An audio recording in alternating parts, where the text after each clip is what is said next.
And exercise is supposed to be good for you. And of course, the darling of the medical system for exercise was Jim Fixx. He was a long-distance runner. He was a professor of economics in one of the Ivy League schools.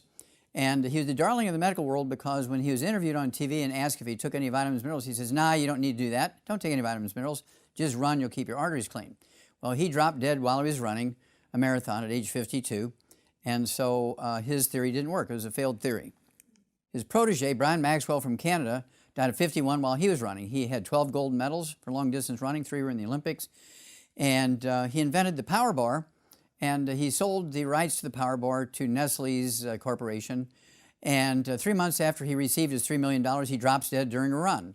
Cardiomyopathy heart disease, a deficiency of a single mineral, just like Jim Fixx. Now, because of this, the Journal of the American Medical Association did a literature review, which was published in December of 1982.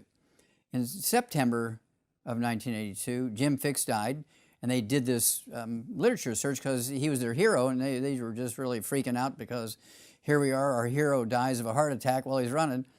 And they published it as a kind of letter to the editor thing in the Journal of the American Medical Association in 1982. Also, they published it later on as an abstract in Running World or Runner's World magazine. And they said, while running, a man's risk of heart attack death increases by 700% while running. Increased by a factor of 700%. Now, that shocked everybody because they thought exercise was good. Well, when you take all professional athletes of all sports combined, and you look at them from an average lifespan, their average lifespan is 62. When you take out professional football players, their average lifespan is 51. There's never been a professional athlete ever lived to be 100. So what does that say to you about exercise? There's something problematic about exercise. It's not what it was led you to believe it was. So what's going on here is when you sweat, you're not sweating out water. Sweat is not water. But yet athletes will go to great extents to rehydrate using water, or they'll drink these sports drinks that have 2 nutrients in them or 6 nutrients. And as a result, they begin to break down. They'll get torn cartilage in their knees, they'll get torn cartilage in their hips, they'll get torn muscles, torn tendons or Achilles tendon. They'll get cramps, they'll get all kinds of stuff. And they have to get taken off the field on the stretcher and so on. And then some of them die, okay, because they're sweating out all the nutrients floating around their blood. If they're not supplementing, they may only have 55 or 60 nutrients, which they're sweating out. If they're supplementing, they may have 90. But if you're not supplementing and you're exercising, you're in real trouble, okay? Reggie Lewis, captain of the Boston Celtics, collapsed during a playoff game with the Charlotte Hornets. He survived that first cardiomyopathy heart attack, and he was given a drug to kind of support his heart function. And he was told to do light exercise like throwing free throws from the free throw line on a court. And 2 weeks later, after his initial attack, he died of a second cardiomyopathy heart attack. If Reggie Lewis had been given 10 cents worth of selenium, he'd still be alive today because he died of a simple selenium deficiency disease. Moses Malone, NBA Hall of Famer, dies at 60 of a cardiomyopathy heart attack. Roddy Piper dies at 61 from a cardiomyopathy heart attack. This fellow here, a cardiologist and a soccer star in Brazil, drops dead at age 57 from a cardiomyopathy heart attack. So why is it that strenuous exercise is unhealthy? Is because you must supplement to replace all the nutrients you're sweating out. Really, that's simple. Obesity, as we pointed out in the beginning, is not due to eating too much and lack of exercise. Obesity is, in fact, a simple nutritional deficiency. And there's no end in sight for the obesity epidemic because those nutrients are disappearing from our food faster and faster. The symptoms you get from that deficiencies are cravings, binge eating, and the munchies. Experts tell us that 70% of our kids under the age of 12 are overweight. 40% of our kids under the age of 12 are obese, 30 pounds or more of their ideal weight for their height. And this has nothing to do with eating too much or lack of exercise. This is caused by nutritional deficiency, totally preventable, totally reversible quite quickly at ½ pound to 2 pounds a day. This is a kind of a false story. This is a false flag attack, so to speak. I guarantee this little baby who's under 2 years of age is not eating supersized bags of French fries. Not going to happen. But he is obese. And if he was eating these French fries and continued to eat them from then on, the odds are he would die of a coronary artery disease at age 10 or 12 years of age because of the trans fats, heterocyclamines, and the acrylamides in the French fries. He's obese because he's deficient in nutrients. Now, this is everywhere USA in 1920. This is when they began the theory that lack of exercise, and eating too much was the cause of obesity. Of course, these girls are getting a lot of giggles here, but this has nothing to do with their cause of obesity or their repair themselves or getting rid of their obesity. They're going to have fun, they're going to waste some time, but they're not going to solve their problems here. It's a nutritional deficiency problem. Here's a mother in Brazil who ate 20 bath sponges with soap suds and skin dandruff in it, as well as the parrot droppings, as well as the sand in the bottom of the parrot cage, because she had such crazy cravings. And of course, pregnant women are legendary for gaining baby fat during pregnancy. That's because they're missing nutrients, because the embryo is stealing nutrients from them faster than they're getting them themselves. And this is Ivan, of course, met him about 3 years ago. And Ivan weighed 423 pounds when I met him. He lost, on our program, with our supplementation of nutrients, lost 17 pounds in the first week. He lost 60 pounds in the first 30 days. That's 2 pounds a day. And he dropped down from 400 pounds to 165 pounds in 7 months. And 2 years later, his picture's on the right. And he, of course, 2 years later is still looking good and hasn't gained back a quarter of an ounce. And this is because this is a simple nutritional deficiency disease. You take the nutrients, it goes away. You take the nutrients, you don't get fat. Just that simple. In horses, the behavior called munchies is called cribbing. You can see here the horse is not even in that stall in the barn. It's a horse and buggy Amish farm just south of Fort Wayne, Indiana. And the buggy's bringing the babies with muscular dystrophy late, and being a physician and a veterinarian, I said, well, if there's a barn here, I'll go look at the animals. And sure enough, there's a cribbing evidence there. So I knew that that horse in that barn was deficient in minerals. You give them minerals and it stops. You give people the right minerals and the obesity goes away. It's just very simple. Osteoporosis and arthritis, simple mineral deficiencies, simple vitamin deficiencies. It's not a complex disease at all. It's a simple nutritional deficiency. Every tissue in our body, every organ in our body wants to go away. It's kind of like sand on a beach or paint on your house. Over time, getting beat up from the weather and the temperature changes and so forth, what happens is everything goes away. Well, if you're not taking in the raw materials to maintain it, like paint your house every year, right, that kind of thing, change your oil every 3,000 miles, you're going to have problems. And arthritis, and talking about the coming epidemic of arthritis. That's because we no longer have the right nutrients in our food anymore. We'll get into that in a moment. Now, colas are linked to bone breaks, fractures, because when you take in calcium for your bones, and oftentimes doctors will do that, you just give people calcium. You need all 90 essential nutrients for bone health.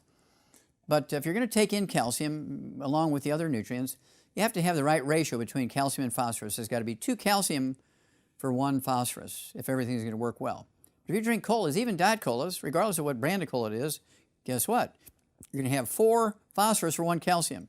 And that scenario is going to leach all the minerals out of your bones. And that's why you find a lot of young athletes get fractures just running down the field because they're drinking lots of colas.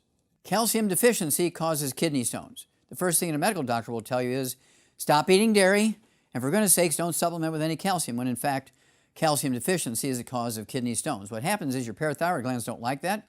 They reach into your bones and they suck out minerals, particularly calcium. And that calcium that your parathyroid gland is pulling out of your bones raises your calcium level in your blood, as well as causes kidney stones. Failed medical theory. Popular osteoporosis drugs are linked to hip fractures. Why is that? You know, 1-800-BAD-DRUGS. Why is that? Because they were phosphorus. Fosamax, too much phosphorus, not enough calcium, and it causes demineralization of your bones. Another failed medical theory. Big surprise, another failed medical theory is that osteoporosis is caused in women when they go through menopause because they don't have enough estrogen to keep calcium in their bones. That's an absolute lie. It's not true. Men actually get osteoporosis at a faster rate than women, more seriously and faster rate. You see all these little old guys with canes waddling around in the malls and airports and shopping centers and grocery stores and so forth. They have osteoporosis. And of course, this is a failed theory that women got it and men didn't because women went through menopause, had reduction or lost their hormones. That was a nonsense, absolute criminal theory, and somebody should go to jail for that one because they killed so many men who fell and had hip fractures when they should have been on mineral supplements to prevent that. This young fella here, the Prince of Dubai, Sheikh Rashid, died at 33 while he was running. You can see he's a very fit young fella, runner, played soccer, played rugby, and he was held up as the kind of fitness guru in Dubai, kind kind of leading the country in their health. He was also a guy who's going to become the king when the king died, and he drops dead at age 33 while he was running. Cardiomyopathy, heart attack, a simple deficiency of a single mineral. And so hopefully we're going to Dubai and to teach the people there that they have to supplement. No matter how wealthy you are, you still need to supplement to make sure your tissues are receiving everything they need. Terrible tragedy, terribly unnecessary. Andy Young from the Civil Rights Movement, also he was the ambassador to the United Nations under Jimmy Carter. He was the mayor of Atlanta for a couple of terms. And he called me from San Diego to come to Atlanta in his home and speak to him because of my work in sickle cell anemia not being genetic. And we were talking about that, and I noticed he was limping. I said, with all due respect, Mr. Ambassador, why are you limping? He says, well, I got bone-to-bone arthritis in both my knees, and I'm scheduled at Emory University, the group that fired me for my cystic fibrosis research, to have a double knee replacement. I said, sir, with all due respect, I can regrow your cartilage. I can support and promote maintenance and repair by supplementing with a program we call the Healthy Bone and Joint Pack. And he said, well, these are the best surgeons, orthopedic surgeons in the world, and they say you can't. And I said, well, sir, with all due respect, they're liars. Okay, we can, in fact, support and promote maintenance and repair, and you will regrow your cartilage. And he didn't want to have the surgery, so he canceled the surgery and let me rebuild his knees. In 90 days, we rebuilt his knees, and we became very good friends, and we do lots of great things around the world together. One of the things he did was introduce me to this young lady, Delisha Jones. She was the center on the U.S. Women's Olympic team that had won 2 gold medals in the Olympics, the basketball team. And getting prepared for their 3rd run at the Olympics, she tore her hamstring and Achilles tendon on the right-hand side. And the surgeons who were going to put her together said, Delisha, you know, we can put you together mechanically, but you might not play at the same skill level because of these injuries that are very devastating. And you might consider coaching. Well, she didn't like that. She went to Andy Young, and he referred her to me. Again, using the Healthy Bone and Joint Pack, we're able to support and promote maintenance repair of the muscles and the tendons and ligaments and cartilage, regrew her, and they went back and won their 3rd gold medal. And this is me giving her an award, a certificate for sharing her story with other athletes. And I often wonder, why do women who are 6'5" wear 8-inch heels? Okay. Knee surgery for arthritis is worthless. This was a study from Harvard Medical School, published in the New England Journal of Medicine. This was July 2002. And this is where we like to refer people. They looked at 300,000 sets of records from people who had knee replacement, hip replacement, shoulder replacement surgeries. They found out that the disease just kept getting worse and worse, and you had to replace that device every couple of years because the bone would get thinner and thinner and actually might tear and rupture and break. And so they said, ultimately, knee replacement surgeries for arthritis, hip replacements, and shoulder replacements are worthless. And so, you know, give us 90 days with a Healthy Bone and Joint Pack and let us support and promote maintenance and repair and see what happens. You're going to be very happy because by supporting and promoting maintenance and repair, we can support and promote repair and reappearance and regrowth of that cartilage, no matter what your doctor says is doable. 4 years later, November 2006, that same group of orthopedic surgeons from Harvard Medical School looked at the same 300,000 records, but this time they looked at the backs of these same people. They said back surgery unnecessary for sciatica, low back pain, for things like peripheral neuropathies. And so again, we can support and promote maintenance repair with what we call the Healthy Bone and Joint Pack. It has all 90 essential nutrients in it and gives the body the raw materials it needs to support and promote maintenance repair. Diabetes, there's an epidemic right now in the world. It's doubling. Diabetes is doubling almost every year now in America. Right now in America, 30% of Americans either have diabetes or prediabetes. It's breaking us financially. It's breaking the American medical system financially. Okay, it's breaking our country financially. It is one of the big contributing factors to the national debt of almost $19 trillion is type 2 diabetes. Why is there an epidemic? Because there's none of this mineral in the soil. Remember, it's a deficiency of a single mineral. We've known that for almost 80 years. The big story, to show you that it's not a genetic disease, goes to the Pima Indians. And above the line, where the line goes through the P and underneath the I under Pima, you see a big yellow band, looks like a big yellow banana there in the eastern part of Mexico. But above that line that goes through the P and underneath the I, you'll see it's the same genetic pool. That whole yellow area above that line, which is the border for Arizona, between Arizona and Mexico, mainland of Mexico. And below that border, you can see that big yellow swath, that is the range of the Pima Indians. They're one of the few Native American tribes that did not intermix with other Indian tribes. They did not intermix with the released black slaves after the Civil War was over. They never intermixed with the explorers from Spain and Portugal and France and Germany. And so they're almost pure, same genetic pool across the American border on the American side and below the American border on the Mexican side. And here's a couple of pictures of the Pima Indians, same genetic pool. Now remember, this is the exact same genetic pool. The group of young men on your left are Pima Indians. They're typical of those in Mexico. They're tall and slim. They live in a third world country situation, don't have any of the amenities of the Western world. They're still using horses for plowing and wagons to haul stuff around drawn by horses. And they look pretty good. The ones on the right are above the border in America, in Arizona. And you see they're all obese. Even the children are obese. And they have their vans and their pickup trucks and so forth. And they all work in factories instead of being subsistence farmers like the ones in Mexico. Let's have a look at the rate of diabetes. The Mexican Pima Indians have a rate of type 2 diabetes of 6%. The American Pima Indians, which are written up as the culture in America that has the highest rate of type 2 diabetes, 46%.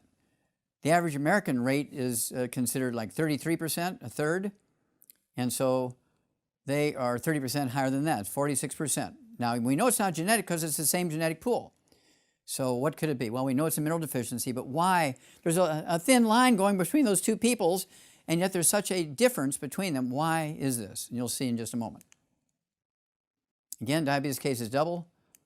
Kids are being born with type 2 diabetes now. Not only type 1 diabetes, but they're being born with type 2 diabetes. And here's a 3.5-year-old, from Houston. And she's 3.5 years of age, but she weighs as much as a 10-year-old. And she has type 2 diabetes. More blacks lose legs to diabetes than whites. This is one of those things where the Black Gene book comes in, Black Gene Lies. More blacks lose a leg to diabetes than whites. Why is that? It's not a genetic thing.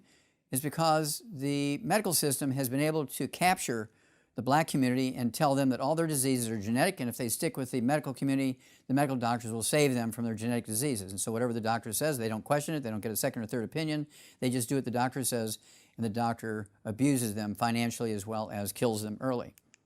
This fellow here, Jerry Murphy, owns one of the largest medical diagnostic labs in America, Gamma Labs. And he had terrible type 2 diabetes. He was running well over 200. His blood sugar was running well over 200. His A1C hemoglobin was like 9 or 12 instead of 5 or below. And to make a long story short, we made a wager because we had a mutual friend who said I could help him with his diabetes. And he was very skeptical, of course, working with the medical community. And he says, look, Wallach, we'll be best friends. We'll do a lot of good things for America together if you can do what you say. If you can't, I will destroy you. I'm going to make a CD. I'll have bounty hunters pass them out everywhere you go, and I will dog you until you're destroyed if you fail. He said, okay, Jerry, you're on. He was quite shocked that I so quickly said, okay, let's do it. Well, to make a long story short, in 3 months' time, his A1C hemoglobin was below 5, and his blood sugar was down to like 90, or had been running 240. Okay? And he's now totally diabetes-free. He's a wonderful friend, and we just love him to pieces because he does great things for us too. Cancer is not a genetically transmitted disease. It is a self-inflicted disease. Everything you do either prevents cancer or causes cancer. And so let's have a look. Doctors and researchers, they're so interested because it's such a horrible disease, they want to run in and get the cure right away. And they fail every time to find the cure. The first prevention research was done and published in 1912. It was on the benefits of selenium in preventing cancer. They published it in Popular Mechanics magazine. Now, why did they publish something like that in Popular Mechanics magazine? That's because they brought it to all the medical journals of the day, and they wouldn't publish it. That's nutrition. We're not interested in that. That was 1912. Well, in 1998, the University of Arizona redid the same study, redid it, got the same exact results, showing they could reduce the risk of prostate cancer by 65%, 69%. You reduce the risk of breast cancer by 32%, reduce the risk of colorectal cancer by 95% by supplementing with selenium. Published it in the Annals of Medicine, which is a very well-respected medical journal. High-fiber diets don't cut colon cancer rates. That's another failed theory. Bacon, ham, sausages are a big cancer threat, equal to smoking and working in an asbestos environment. Now, I've been yelling about this for 45 years since I did those autopsies in the Center for the Biology of Natural Systems. And the World Health Organization 2 weeks ago made the announcement. The The World Health Organization will publish a report on Monday, which was 2 weeks ago, on the dangers of eating processed meats. The World Cancer Research Fund has warned for several years that there is strong evidence that consuming a lot of processed meats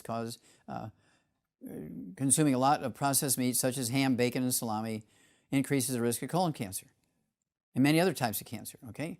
They also say that I'm quoting them now, probably all red meat causes cancer. That's not true. It's how you cook the red meat, okay, will be a factor. This was a study published in 1998 from the University of South Carolina, and they were working on the Harvard Nurses Health Study, 90,000 nurses, 20 years, and their piece was to evaluate the rate of breast cancer in women and how they cook their food. Okay, they're getting down into that area of interest.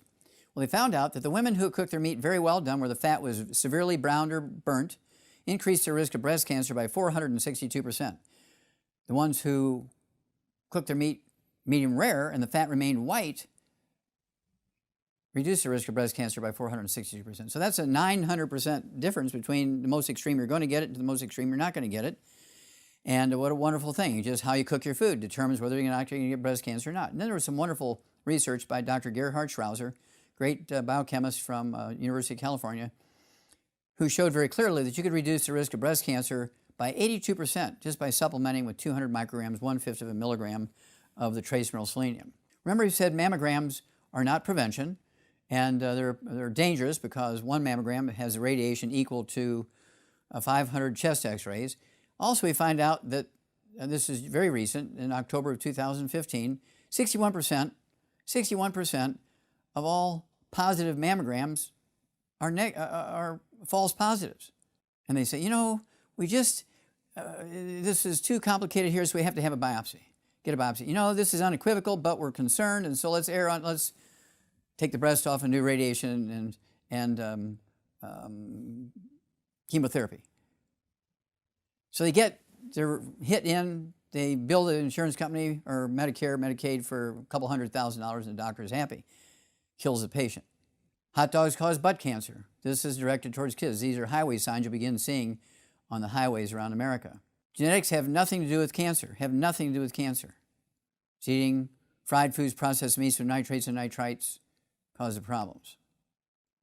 Arsenic is known to be an essential nutrient since 1947, and today even the medical school at the New York University proved unequivocally that they could put people with acute promyelocytic leukemia, the most vicious, the most aggressive type of leukemia, into remission in just a couple of months. And 10, 12, 15 years later, they're still in remission.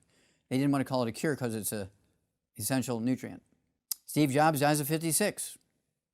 Satoru Iwata, CEO of Nintendo, dies at 55. His parents buried him at age 55. Dementia, there's 5 different types of dementia. There's no law that says you can't have all 5. Vascular dementia, arteries are clogged in your brain, same way they're clogged in your heart and your kidneys. Alzheimer's disease, a cholesterol deficiency. Korsakoff syndrome, a deficiency of a single vitamin. Wernicke-Korsakoff syndrome, which is the deficiency of that single vitamin, and also MS mixed in with it, multiple sclerosis. Vitamin B12 deficiency dementia, you can have all 5 of these at the same time. Okay? Now remember, Alzheimer's disease is caused by a cholesterol deficiency. It is not genetic, not caused by aluminum. This is my favorite slide on Alzheimer's disease. The mother is 82 years old, the son's 58. They both have Alzheimer's disease. They're both in the same nursing home. They both have the same doctor. They're on the same cholesterol-restricted diet, and they're on the same statin drug prescribed by that doctor. The doctor also owns the nursing home they're in. You should be getting a picture here. Somebody needs to go to jail. This came out in 1992, and this is one of the reasons that my original audio cassette tape, Dead Doctors Don't Lie, was so controversial. Vitamin E can ease memory loss in Alzheimer's victims. And I added a prepositional phrase when I read this. This was research from the Salk Institute in the University of California, San Diego. Vitamin E may ease memory loss in Alzheimer's victims, which means it cannot be genetically transmitted. Because there's no vitamin, there's no pharmaceuticals that can affect how a genetic disease manifests itself. 2 years later, the Johns Hopkins School of Medicine, very famous, very well respected in Baltimore, Maryland, went to the Cache Valley, Utah, and they found 5,000 people over the age of 65 who had no dementia, no serious disease, no heart disease, high blood pressure, kidney disease, nothing, And so they found them. They put them on two vitamins, vitamin C and vitamin E, because they were excited about this vitamin E story that came out 2 years earlier. And 10 years later, again, they had half these 5,000 people on this supplement, and the other half they put on a dummy pill. At the end of the 10 years, 2004, they opened up the envelope and undid the map. And the ones that got the vitamin C and E had 78% less Alzheimer's disease. Now, they all ate the same way, because they're all from the same culture. They all came from Scotland. All these 5,000 people came from the same religion. They were Mormons. They read the Book of Mormon. They were also using the supplement called the Words of Wisdom, which tells them what to eat, what not to eat, kind of like the Jewish kosher approach. And so there's more to it than just those two vitamins. Also, they were all subsistence farmers, much like Amish, very, very basic, very conservative farmers, only ate what they grew, no restaurants or hotels in their valley where they lived. And so we actually had an analysis done of the flora of that entire valley. We know all the mineral veins and everything, what's in there. And so in the book, Epigenetics, it goes into great detail why these people had such a wonderful reduction in the rate of Alzheimer's disease just by supplementing those two vitamins, vitamin C and E, because they enhance the value and function of other things, is why. Type 2 diabetes has got to be genetic because we have 3 generations of type 2 diabetics in our family. No, that's not true. Have you ever heard of gluten intolerance? Gluten intolerance is generational. It's not genetic. It's not an allergy, but it is generational. And it causes eczema, dermatitis of all kinds, belly problems, belly pain, headaches, all kinds of nasty stuff. Celiac disease, appendicitis, diverticulitis, irritable bowel syndrome, inflammatory bowel disease, Crohn's disease, asthma, chronic bronchitis, pneumonia every wintertime, eczema, rosacea, dermatitis, psoriasis, infertility. It can contribute to 1,000 other diseases because these other diseases are nutritional deficiencies, and gluten intolerance changes the efficiency of absorption out of your intestines. If you can't absorb the nutrients, you have a problem. But let's say, let's talk about type 2 diabetes. And you only have 2% of the mineral you need to prevent diabetes in the soil where you're living, and you're eating from local farmers markets. And now you have a gluten intolerance, and you only have 10% of your availability of absorption. So what's 10% of 2%? 0.2%. You're going to get diabetes. It has nothing to do with genetics. And here is the villi, those little red finger-like projections on the left-hand side of your screen. And these villi increase the absorptive surface of the intestine. Well, here's a study on white rats. On your left-hand side are the healthy villi. You can see the little villi. This is a microscopic picture, obviously. The normal ones, you can see all the increased surface for absorption. In the middle picture, those same group of rats were put on a heavy gluten diet for 6 months. You can see the loss of the villi and the scar tissue beginning to form in between them. On the right-hand side, it's a year of a heavy gluten diet, and you look at all the scar tissue, they've lost almost 100% of their villi, and the intestinal lining is replaced with scar tissue. How do you absorb nutrition through there? You can't. And this is what gluten does to you. It's kind of like putting poison ivy on your skin. You get a contact dermatitis. With gluten, you get a contact enteritis. Okay, and inflammation of the intestines caused by this protein, which is very, very irritating. Okay, now the nice thing about this is, if a 10-year-old kid or a 3-year-old kid or a 6-month-old kid gets on a gluten-free diet, in a couple of weeks' time, you're going to see a dramatic benefit, particularly if you're giving them the 90 essential nutrients. Let's say somebody in their 20s and 30s and 40s gets on a gluten-free diet. Within a month, you're going to see something dramatic in a positive way, and it might take them a full year to repair. People who are in their 50s, 60s, 70s, and 80s have been eating gluten 5 times a day and oatmeal for breakfast every day, drinking a couple of beers every Friday night, and having bread and pasta and crackers and gluten and whole grains all the time. It might take them 2 years to get a return to normal on a gluten-free diet, but they might show some dramatic thing you can see as a benefit within maybe 6 months. It just depends on how long and how severe the gluten damage is. Here's a perfect example. Little you see on your left was born with eczema and asthma. His mother was born with the same eczema and asthma. She's 28 years old when she delivered him. She'd had 3 miscarriages, and she had the same eczema and asthma, and she's breastfeeding him. So we gave her a gluten-free diet. We put her on the 90 essential nutrients, 16 minerals, 16 vitamins, 12 amino acids, 3 fatty acids, and in 2 weeks' time, her asthma or eczema she'd had for 28 years went away.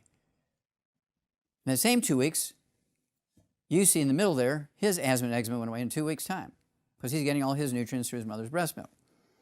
Now, the interesting thing about this, the pediatrician who's caring for him, the only thing he told the mother was, here's some hydrocortisone cream, rub it on his skin to prevent the itching, And also, I told her to clip his fingernails and put mittens on his hands so he wouldn't scratch himself in his sleep. Well, here he is on the right at 2 years of age, and you can see how happy he is. You can tell by looking at him he doesn't have asthma and eczema. We see this all the time in kids, and the ones on the left have their eczema, dermatitis, psoriasis, and the ones on the right, they've been without gluten for anywhere from a month to 6 months, and they're getting the 90 essential nutrients. You can see the difference, very dramatic. This lady was this way for 23 years. Her dermatologist made $3 million treating her for 23 years. And of course, in 90 days, gluten-free diet, 90 essential nutrients, this is all reversible. Longevity, 1 in 5 Americans are disabled. 20% of Americans are disabled. We're supposed to have the finest medical system in the world. We don't. We have the most expensive medical system in the world, but it's problematic. Remember that 85% of all personal bankruptcies in America are due to medical bills. This just shows you the prevalence. It's the same pattern in the continental United States. It's always the south eastern states. It's always the Atlantic border there. We run up and down the Atlantic Ocean, and also the states around the Great Lakes. Also the southwestern states and up in the northwest where they have Indian tribes. It's the worst of the worst when it comes to disabilities here. Okay, and this is cancer. Here's one a little bit of departure. The state that has the worst cancer rate is Kentucky. And of course, the reason why they have such terrible cancer is there's very few of the minerals in the Atlantic seaboard. There's very few of these minerals in the south eastern part of the United States, the old Confederate states, and the Indian reservations out west. There's one particular state, they fry everything. Kentucky, they fry everything. It's rumored they fry water, and that's why they have such a high rate of cancer. Life expectancy, the red, yellow, and orange are the shortest lived, and the ones in the blue counties are the longest lived people. There's a 25-year difference between the longest lived people and the shortest lived people in America simply because of the mineral supply in their soil, where their food is grown, and whether or not they fry food. The ones in the blue don't fry food, and the ones in the reds and orange and yellows do. Out west, southwest, west of the Mississippi River, Indian reservations, old Confederate states, in the southeastern part of the United States and eastern seaboard. Same thing for males. Statin drugs speed up aging process. Women go through menopause in their 30s. Low TED in males, regardless of age. Alzheimer's disease, we're now finding in 30-year-olds and 20-year-olds because it has nothing to do with age, nothing to do with genetics. It has to do with a cholesterol deficiency. If you're very, very good, like vegetarians, vegans who are really driven to stay away from animal products and cholesterol and saturated fat, and they take statin drugs, many of them, not all, but many of them, and they're the ones who have a high rate of Alzheimer's disease and hormonal problems. So I urge everybody to get a hold of these books, Black Gene Lies, Epigenetics, Immortality, and Rare Earths Bin Cures, and you'll learn why the top 20 longevity cultures live so long. What are their secrets? They have 23 common threads, and of course, I'm going to show you what I believe are the more important ones after this, after these pictures. But I want you to look at Immortality. Look at the cover of that book. I want you to look at the top picture above that yellow line, just below the neck of that statue there. It's a fire. I want you to pay attention to that fire because this is very, very important in why the top longevity cultures, the top 20 longevity cultures are all third world cultures. Calorie restricted diets, these same top 20 longevity cultures only take in 600 to 900 calories a day, not because they know the science, they're illiterate, they're third world cultures. But they're so poor they can only afford 600 to 900 calories a day. Americans take in 2,500 to 4,000 calories a day. This fellow here, George Francis, died at 112 in December of 2008. He was the longest lived documented man in America.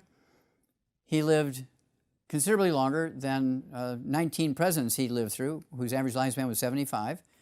The doctors who cared for these presidents documented their average lifespan came out in 1999 in a big study published in medical journals is 56, exactly half of the years that George Francis got.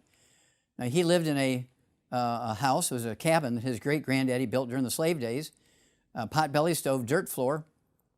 It was a crawdad fisherman, and fishermen sold those things to restaurants, Cajun restaurants, and he lived to be 112, double the lifespan of medical doctors who took care of presidents. So what was the secret? When he died, his daughter was asked by the reporters, and his daughter was reading the newspaper to him there. The daughter said, when she was asked, what did your daddy do to live to be 112? She said, he broke all the rules of healthy eating. He cooked in lard and ate butter and cream and eggs. In fact, she said his entire diet was dairy products, eggs, and lard sandwiches. Also on the right-hand side, you see the Russian Mismailov, 168 years of age. Is a very famous picture in the National Geographic where he is working in his tea plantation and also listening to a transistor radio at 168 years of age. Man from Syria died at 133 years of age. National Geographic cover, May 2013. This baby will live to be 120. Look at the grammar there. This baby will live to be 120. She's from the Decline Peninsula on the Pacific coast of Costa Rica in Central America, one of the poorest of poor countries and cultures on earth. Okay? These are the longest lived people in the Western Hemisphere. What's going on here? Why do they have 40 times 100 as we do? Why do they have 100 per 250 of their population? We Americans only have 100 per 10,000. This fellow's from Bolivia, the second longest lived culture in the Western Hemisphere. He's putting llama manure in his wood stove. There's a high-tech kitchen. He's 102. This fellow here is from Florida. When he turned 101, he actually got a hole-in-one on his 101st birthday. We need to find out what he does and make sure that Tiger Woods gets the information. These are the longest lived people on earth, the Hunzas from the Hunza Valley in the Karakoram Mountains that separate northern Pakistan from China. They're the longest lived people on earth. They live at 13,000 feet elevation, and they're descendants of Alexander the Great. When he moved east from Greece, after he won all the battles there, he moved east towards China, and of course having babies along the way. These people live at 13,000 foot elevation. You can see they're obviously third world, and they live in what we would call the land flowing with milk and honey.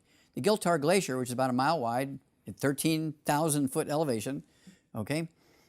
The water that comes out from underneath the Giltar Glacier looks like milk because the glacier is grinding up limestone. And so the limestone powder comes out in the water and it looks like milk. And bees love minerals, and so there's lots of bees there. The land flowing with milk and honey. This is biblical. This is a biblical location. This is where people did well.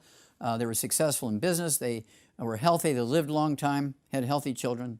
In Okinawa, it's not all Okinawans live well or long. It's only a very small group of people up in one mountain, on the side of one mountain. They live to be an average of 85. Everybody else lives to be 52 to 60. So it's not all of Okinawa that lives well, it's just one little subculture. Now the reason is, of course, we'll get into in a second. We spent a lot of time with this fellow here, Mr. Taguchi, who's 102 years old, and he lives in this little subculture up on the side of this mountain, and so we know exactly what they do to live so long.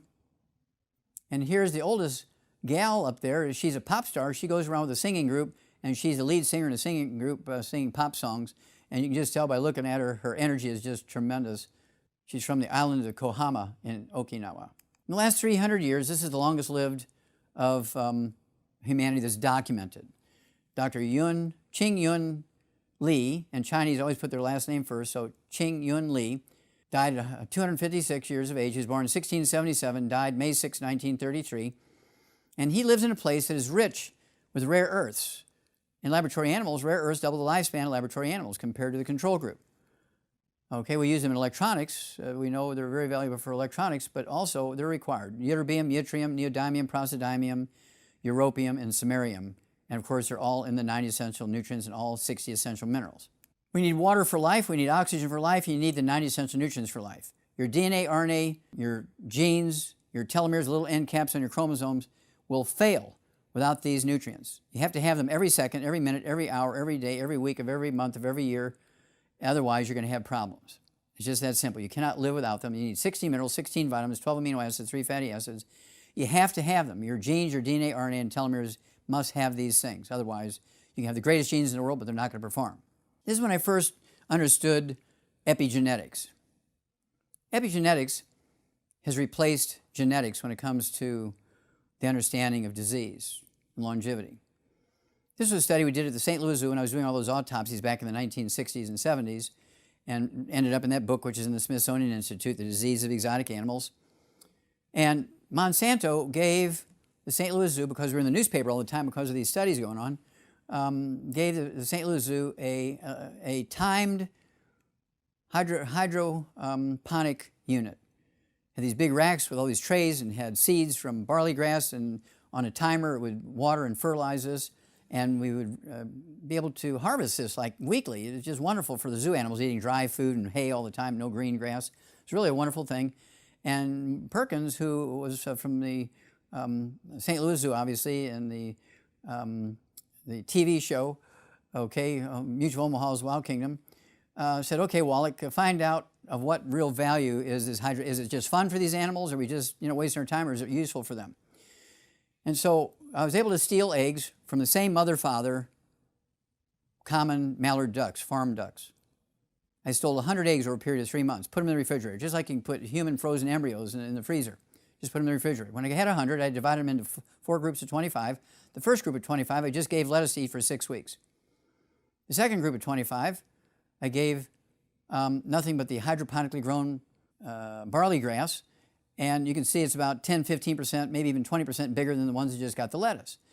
The one in the middle with the little scale or the little ruler on it received the Ralston-Purina laboratory duck pellets. You see, it's double the size of the other two. But the one that really got optimal amounts of every nutrient it needed to maximize its genetic potential for size and strength and everything it can do was what we call the Huey group.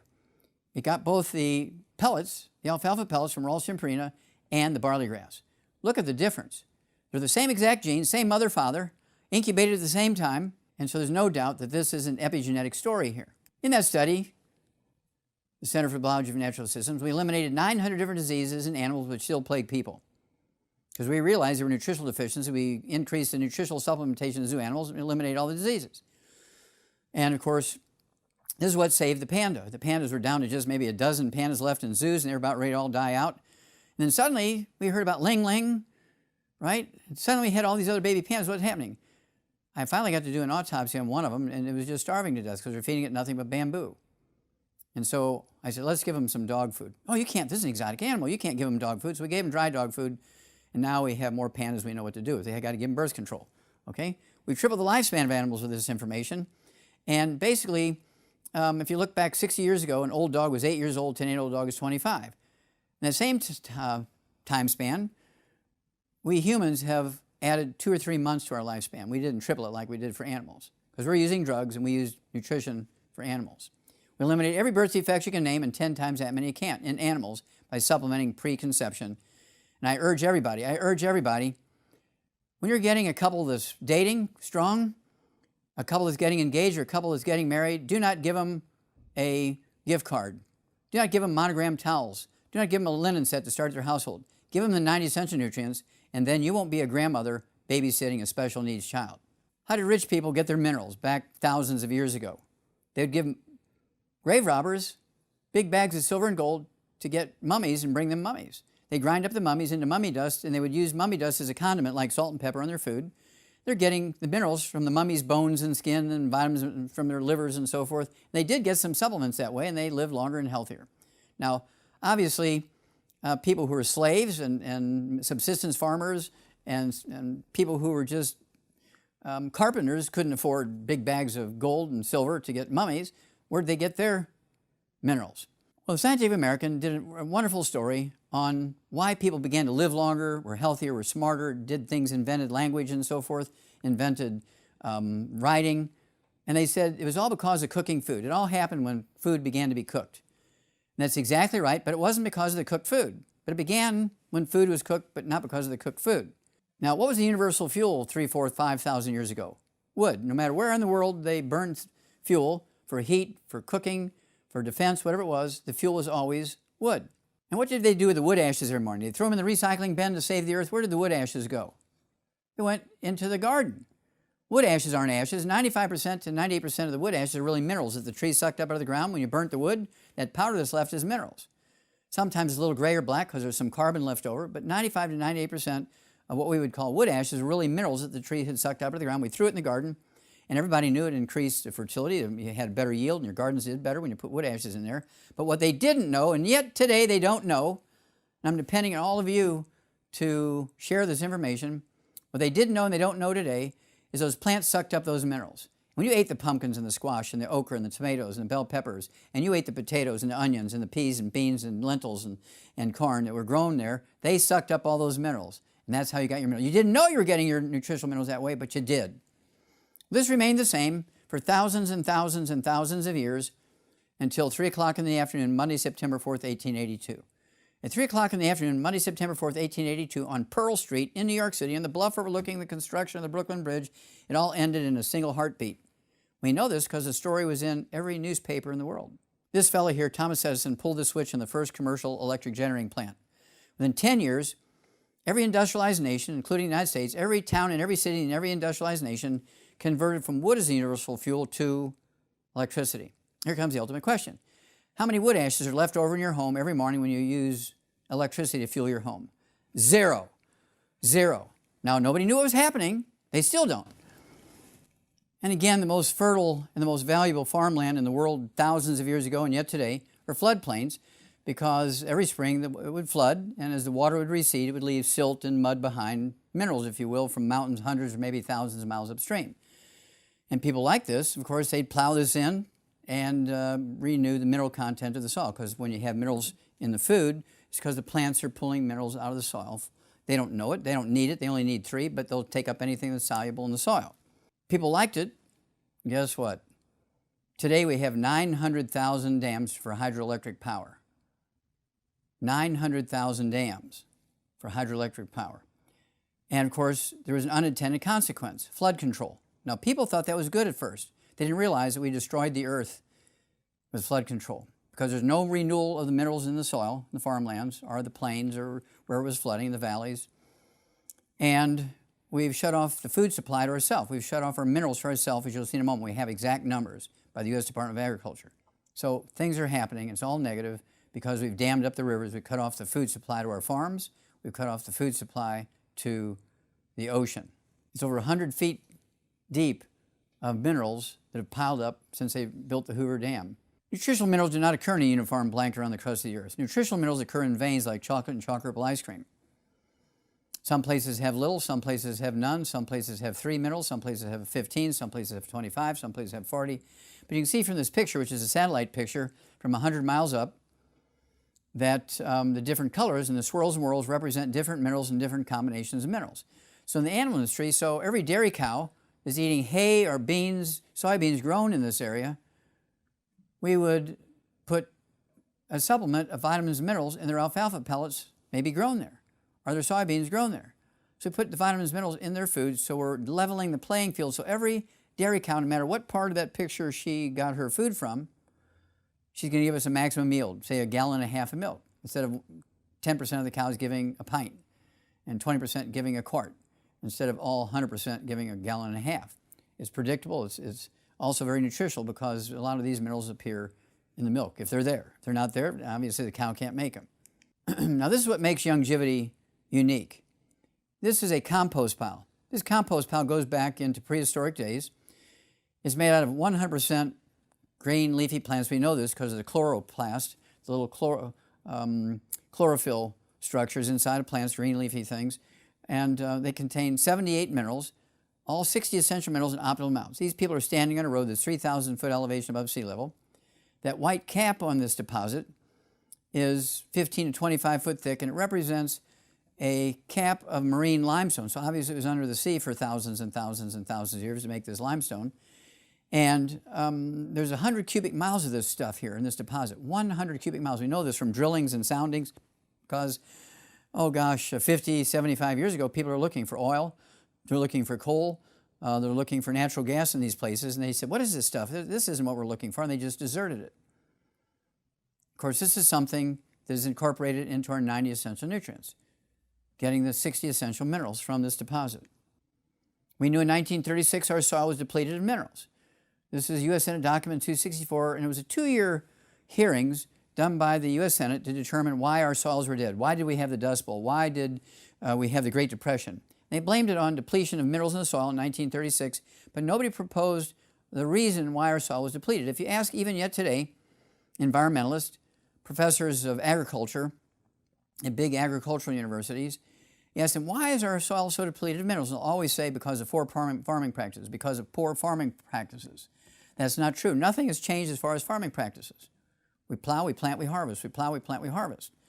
And so what is it? Well, no more wood ashes in the gardens, no more silt from floods, and we've cut off the food supply to our land. We've cut off the food supply to our oceans. That's why we're in trouble. This is one that really disturbs me.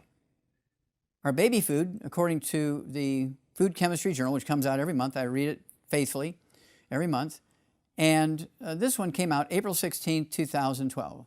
They looked at the top 8 baby formulas from the standpoint of pollution and from nutritional value, and they said, these baby formulas, we're talking about Enfamil, Similac, Gerber's, ones you're very familiar with, very well respected. These baby foods contain less than 20% of the required nutrients needed for proper development of our babies. We're talking about 20% of the minerals and vitamins our babies need is all you're going to get in giving them these baby food. If you don't supplement, you're going to wind up burying them like Joe Biden buried his son, Bo. Steve Jobs' mother buried him, and Iwata's mother buried him. Okay, you're going to wind up burying your children if you don't supplement them because it's not in the food anymore, even from the very beginning. Okay, these baby formulas. You must supplement. We do it in animals, we got great results. We have to do it in people. We're going to have to do this. The government has failed us, and guess what? The medical system has failed us terribly, and somebody needs to go to jail. This is a 100-year study from 1914 to 2014. And of course, they referred back to U.S. Senate Document 264, published in 1936. Our farm soils are depleted of vital minerals, and as a result, our foods are literally starved of nutrition. Medicine cannot compensate for this deficiency. U.S. Senate Document 264, 1936. And the minerals in our soil over the past 100 years, 1914 to 2014, have been depleted by 85%. You can see the chart and the graph on the right. You can see the extreme dip in the mineral values of our soil.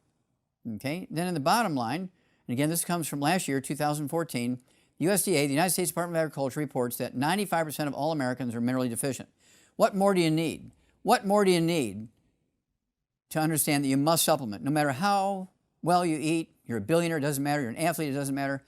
If you're a farmer, it doesn't matter. If you don't supplement, you're in trouble. Worse yet, if you don't supplement and supplement your children are in trouble. Remember, the experts are saying that our children will be the first generation of Americans that do not live as long as their parents. To me, that's very, very scary, but we have the power, we have the knowledge to fix this. But we're going to have to be very proactive here because the government's not going to do it, and guess what? The doctors aren't going to do it. I want you to look at these maps of the United States again, but I want you to look at the demographics here. Look at the worst of the worst. And here, the dark blue, okay? This is disability rates.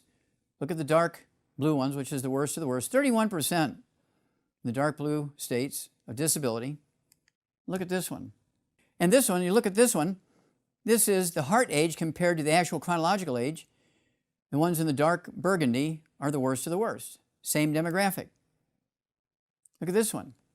Heart disease, same demographic. Southeastern states, the old Confederate states, the states in the Great Lakes area and west of the Mississippi River, the Indian reservations in the Northwest and the Southwest. Okay, and now we're going to look at cancer.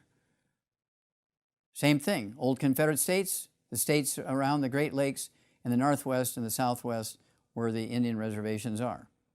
Eastern seaboard, worst of the worst. Life expectancy, as you would expect, with all these terrible diseases being the worst in those places, same demographics. The blue areas, this is by county, actually live 25 years longer than the ones in the orange and the yellow and the red, both in the old Confederate states, the Great Lakes areas, out west, Northwest, and the Indian reservations in the Southwest. This is both for males and females.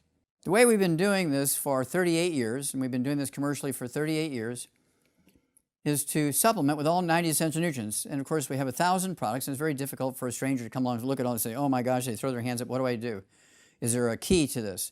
And of course, the FDA won't let us say, for this disease, use this product. They don't like that. So we had to come at this a different way.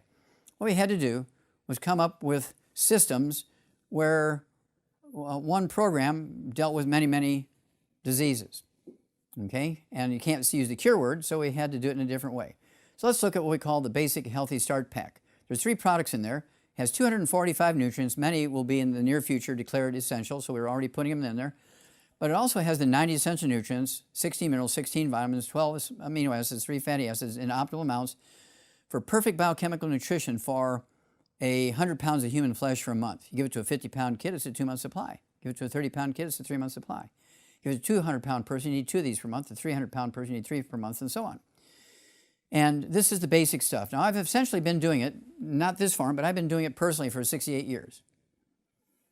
I haven't been sick in 68 years, never even had a cold. I've never had any surgery. I've never been on a prescription medication. My resting pulse without prescription, without a drug, without any medication, is 90/60.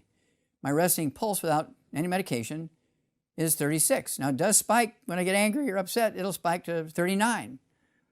But it's been that way since I was 18 years old when I was wrestling for the University of Missouri and playing football in high school for 4 years, lettering and football and wrestling. So this is our basic program. If you don't have a lot of money, this will cost you about $3 a day for the average person per 100 pounds of body weight. And this is what I've been doing, essentially the Healthy Start Pack. But let's say you have something like you're overweight by 50, 75, 100 pounds or more, 200 pounds, 300 pounds. You want the Healthy Weight Loss Pack. We have everything in there you need to give your body what it needs so your cravings go away, so your munchies go away. And we give your body what it likes so that it will give you everything it needs. It'll make what it can to keep you in the healthy weight range. And you'll lose anywhere from a half a pound to 2 pounds a day. And you'll never gain the weight back as long as you stay on this program. And then, of course, if you have diabetes, type 2, type 1, if you have anxiety attacks, panic attacks, narcolepsy, anything that has to do with blood sugar problems, hypoglycemia, reactive hypoglycemia, you want the Healthy Blood Sugar Pack. One of those per 100 pounds of body weight. When you have diabetes, you just take your fasting blood sugar before you medicate yourself, and as your blood sugar drops, you just do what your doctor says. Reduce your medication. If your blood sugar goes up, you do what your doctor says, you take more medication. And you'll know when it's time to get off your medication. Anti-aging Healthy Body Pack. People who have wrinkles and age spots and just are tired all the time because they're in their 70s and 80s. You give them the Healthy Anti-Aging Pack, and the body's defenses can get rid of the age spots when you give it the raw materials to do that. Then, of course, we have the Healthy Brain and Heart Pack. The Healthy Brain and Heart Pack actually gives you everything you need to deal with over, I don't know, about 147 different diseases. And we're talking about Parkinson's disease, Lou Gehrig's disease, which is ALS, also MS, multiple sclerosis, Huntington's disease, Alzheimer's disease, and all the other dementias, also congestive heart failure, cardiomyopathy of heart disease, coronary artery disease, and a history of thrombotic stroke. The Healthy Brain and Heart Pack, 1 per 100 pounds of body weight. Okay, and then you have the Healthy Body Digestive Pack. You have reflux, belching, burping, bloating, gas, these sorts of things. You want the Healthy Digestive Pack. And there is no such thing as acid reflux. It really should be renamed lack of acid reflux, okay, because you really don't have enough stomach acid, so yeast will grow in there, bacteria will grow in there, and they ferment carbohydrates and sugar, making gas and causing all these problems. So my suggestion is if you have reflux, don't take any of these PPIs, or proton pump inhibitors, so that you are going to make less stomach acid, because in 2, 3, 4, 5 years' time, you're going to have 15 diseases you didn't have before. They'll all be nutritional deficiency diseases. So you want the Healthy Digestive Pack, 1 per 100 pounds of body weight. Healthy Body Athletic Pack. If you're working hard in your trade and you're sweating, you want this one. If you're playing sports on the weekend, or you're just kind of 2, 3 nights a week, you're going to the gym and running on the treadmill and working on the machines, you want to use the Healthy Body Athletic Pack. And also, if you have people in your family who are in school and they're playing sports, whether it's in grade school, junior high, high school, or university, or if they're trying out for the Olympic team, or you know professional football players, or even if you have somebody in the military, because the government does not give our military vitamins and minerals. They give them dry food, they give them canned food, but they do not get any vitamins and minerals. I have surveyed thousands of military personnel, many of whom have PTSD. They do not get any vitamins and minerals from the government. So if you have somebody you love who's in the military, I'd urge you to give them the Healthy Body Athletic Pack. It has all the minerals that are missing that result in the diseases that are diagnosed as PTSD, depression, manic depression, bipolar disease, and so on. And then Healthy Body Bone and Joint Pack. If you have arthritis, osteoporosis, bone-to-bone arthritis, osteopenia, osteoporosis, periodontal disease, which is osteoporosis of the face, you take the Healthy Bone and Joint Pack, and guess what happens? Your body has the ability to rebuild itself. Your body wants to heal itself, but you have to give it raw materials for that to happen. You cannot build a house without brick and mortar. You cannot build a house without roofing shingles. You cannot build a house without wood for framing and infrastructure. You need nails and screws and bolts and nuts. Okay, same way with our body. You may have the best genes in the world, but without the 90 essential nutrients, as they say in France, there ain't nothing going to happen. Okay? And so I just hope you remember the fact that we have less than 20% of the nutrients necessary in our baby foods. Our kids' generation will be the first generation in America that do not live as long as their parents. It's not a genetic thing. It's not destined. But if you don't supplement them, that prediction will come true. So I urge you to give everybody you know, for birthdays, holidays, anytime a present's due, for graduations in schools and so forth, getting married, getting engaged, going out together on a regular basis, give them the 90 essential nutrients. And our babies will be born normal. People will live a long time. Your kids will outlive you, which is the way it's supposed to be. And I want to thank you for being such a great audience. Contact your Youngevity associate and find out how you get involved. Become part of the Youngevity Nation. And we're going to save America. Even more important than that, with this information, we can save the world. And God bless you.